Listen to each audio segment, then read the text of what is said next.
Hi friends, and welcome back to my channel.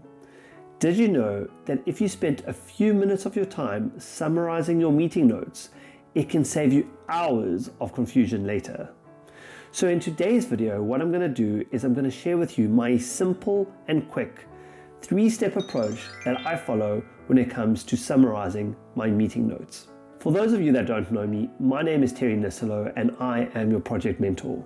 I have more than 10 years of experience working on a variety of different projects, and I've learned so much along the way in terms of different strategies, tools, techniques, tips, hacks, and shortcuts that have made me more confident in my ability.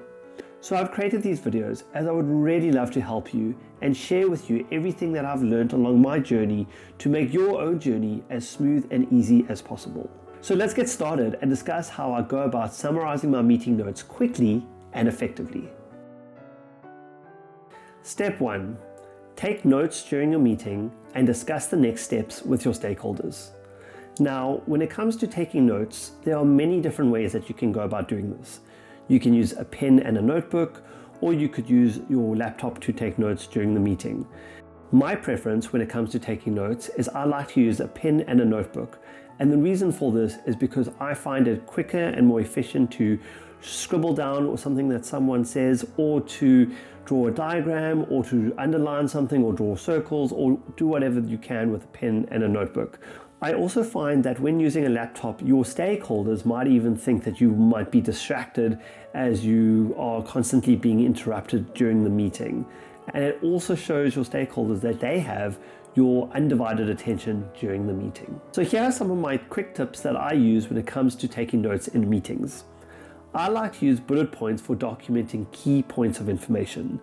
Now, it's going to be very time consuming and take a lot of energy and work if you're going to write out full sentences of what the other person's trying to say. Keep it short and brief in bullet points and just write down the key information that you've heard during the meeting. Another tip that I like to use is using checkboxes for documenting action items or next steps that you need to do. The reason why I like to use a checkbox is because you can then go back to your meeting notes and tick off the checkbox once you've completed the action item, and then you feel good about doing it. Step 2, review your meeting notes and consolidate key points. So this step is performed after you've had your meeting, and there are 2 main reasons why you want to review your meeting notes. The first reason is because you want to confirm that you have a good understanding of what was discussed. And secondly, if you don't have a good understanding of what was discussed, you want to quickly identify questions that you have, and you want to send these questions to your stakeholders as soon as possible when the content of the meeting is still fresh in their minds. It wouldn't make sense for you to send questions on your meetings 2 to 3 weeks later after the meeting, because then it'd be very difficult for your stakeholders to actually respond to the questions you had.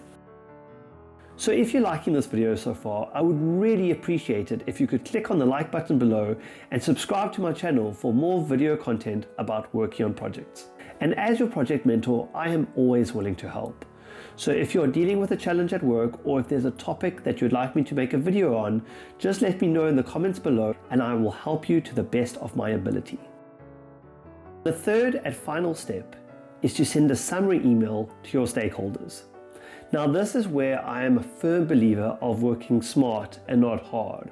And this is where I would use the help of ChatGPT to help create or draft a summary email for me to send to the stakeholders. What I would recommend you do is to copy your key points and next steps and then paste them into ChatGPT. But it is very important to take note that you do not want to paste any sensitive client information or any confidential information into ChatGPT when you're doing this. So just be mindful of that. So here's the ChatGPT prompt that I use when it comes to summarizing my meeting notes. What you do is you copy and paste your key points from your meeting notes as well as your next steps, and ChatGPT will go ahead and summarize or draft a summary email for you.